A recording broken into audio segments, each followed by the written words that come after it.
ஸ்ரீமதி ராமானுஜாய நமக. போன பகுதியில் எப்படி கூரத்தாழ்வாருக்கும் அவருடைய மனைவியான ஆண்டாளுக்கும் அரங்கனே தமது பிரசாதத்தை அனுப்பி வைத்தான்னு பார்த்தோம். இப்போ அரங்கனுடைய அந்த பிரசாதத்தை சாப்பிட்ட ஆண்டாளும் கர்ப்பவதியானாள். அன்று எப்படி தசரதோட பத்தினிகள் அந்த யாகத்திலிருந்து வந்த பாயாசத்தை அருந்தியதால் கருவுற்றார்களோ, அப்படியே உன்னதமான இரு செல்வ ரத்தனங்களை அவள் ஈன்றெடுக்க காத்திருந்தாள். ராமானுஜருக்கும் இந்த செய்தி கேட்டு அவ்வளவு ஆனந்தம். எப்பொழுது குழந்தை பிறக்கும்னு ஆவலாக காத்திருந்தாராம் ராமானுஜர். ஒரு வழியாக அந்த நன்னாளும் வந்தது. வைகாசி மாதம் அனுஷ நட்சத்திரத்தில் அழகான இரு பிள்ளைகளை ஈன்றெடுத்தாள் ஆண்டாள். இப்போ கூரத்தாழ்வாருக்கு 2 புதல்வர்கள் பிறந்தார்கள் என்று கேட்டவுடனே ராமானுஜருக்கு அவ்வளவு குதூகலமாம். எப்பொழுது அவர்களை பார்ப்போம்னு ரொம்ப ஏங்கிக் கொண்டிருந்தார். ஒரு வழியாக 12ஆம் நாள் வந்ததும் கூரத்தாழ்வார் திருமாளிகளிலிருந்து அந்த 2 மழலைகளும் எடுத்து வரச் சொன்னாராம் எம்பாரை விட்டு. இப்போ எம்பாரும் அந்த குழந்தைகளை எடுத்து கொண்டு வந்தார். வரும் வழியில் அந்த குழந்தைகளோட செவிகளில் துவயத்தை ஓதிக்கொண்டே வந்தாராம். நேரே வந்து ராமானுஜரிடம் அந்த 2 மழலைகளையும் கொடுத்தார். ராமானுஜர் அந்த குழந்தைகளை பார்த்து ரொம்பவும் ஆசையோடு முத்தமிட்டா உச்சி முகர்ந்தாராம். அப்போ கேட்டாராம் எம்பாரிடம், என்ன இந்த குழந்தைகளோட திருமேனியிலிருந்து துவயமணம் வருகிறது என்று கேட்டாராம். இவர் வழியெல்லாம் துவயத்தை சொல்லி கொண்டு வந்தாரோ இல்லையோ, அந்த குழந்தைகளிடம் துவயத்தான நறுமணமானது வீசியதாம். அதை கேட்டவுடன் எம்பார் சொல்கிறார், இந்த குழந்தைக்காக தாங்களே காத்திருந்தீர்கள் இல்லையா? அப்படிப்பட்ட குழந்தைகளிடமிருந்து துவயத்தோட நறுமணம் வருவது என்ன பெரிய விஷயமானு கேட்டார். ஆனால் அதற்கு ராமானுஜர் பதில் சொன்னாராம், உன் கரங்களால் எடுத்து வந்தாய் இல்லையா, அதனால தான் இவர்களோட திருமேனியிலிருந்து இந்த துவயத்தின் மனமானது வருகிறதுன்னு சொன்னார். அப்போ எம்பார் மறுபடியும் சொல்கிறாராம், ஒப்பற்ற பக்தரான கூரத்தாழ்வாரும் அவருடைய குழந்தைகளிடமிருந்து இந்த துவயவாசனை வருது ஒன்றும் பெரிய விஷயம் இல்லையே, இவர்களுக்கு கண்படாமல் இருக்க வேண்டுமென்று நான் தான் துவயத்தை சொல்லிக்கொண்டே வந்தேன்னு சொன்னாராம்.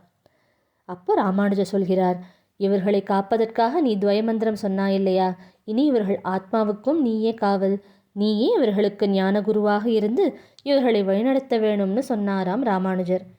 இப்போ அந்த 2 குழந்தைகளுக்கும் பெயரிடணும் இல்லையா, அதில் ஒரு குழந்தைக்கு பராசர பட்டர் என்று பெயரிட்டார், மற்றொரு குழந்தைக்கு வேதவியாச பட்டர்னு திருநாமமிட்டார். இப்போ இதனால் ஆளவந்தாரோட ஒரு இச்சையும் பூர்த்தியானது. அதனால் ராமானுஜருக்கு ஒரே சந்தோஷமாம். இந்த 2 குழந்தைகளில் பராசர பட்டர் மிகவும் ஞானியாக விளங்கினாராம். அவர் நம்பெருமாளாலேயே புத்திர ஸ்வீகாரம் எடுக்கப்பெற்று பெருமாளோட குழந்தையாகவே வளர்ந்தார் பராசர பட்டர். இப்படி ராமானுஜரோட பெருமையும் அவர்களுடைய சீடரோட பெருமையும் வளர்ந்து கொண்டே இருந்தது.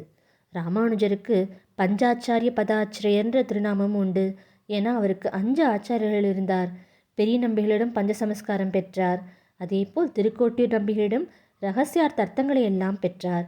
திருமலை ஆண்டாரிடம் திருவாய்மொழியை கற்றார். திருவரங்கப் பெருமாளரையரிடம் ஆச்சாரிய நிஷ்டை பெற்றார். பெரிய திருமலை நம்பிகளிடம் இராமாயணத்தோட ஆழ்பொருள்களை பெற்றார். இப்படி 5 ஆச்சாரியர்களிடமிருந்து ஞானத்தை பெற்றதால் பஞ்சாச்சாரிய பதாச்சிரியர் என்ற திருநாமமும் ராமானுஜருக்கு இருந்தது. எம்பெருமானாரோட பிரபாவத்தை கூறினாலும் அவருடைய சீடர்களோட பிரபாவத்தை கூற இயலாது. அப்படி அவருடைய சீடர் குழாம் எங்கும் ஒளிவிட்டு பிரகாசித்ததாம்.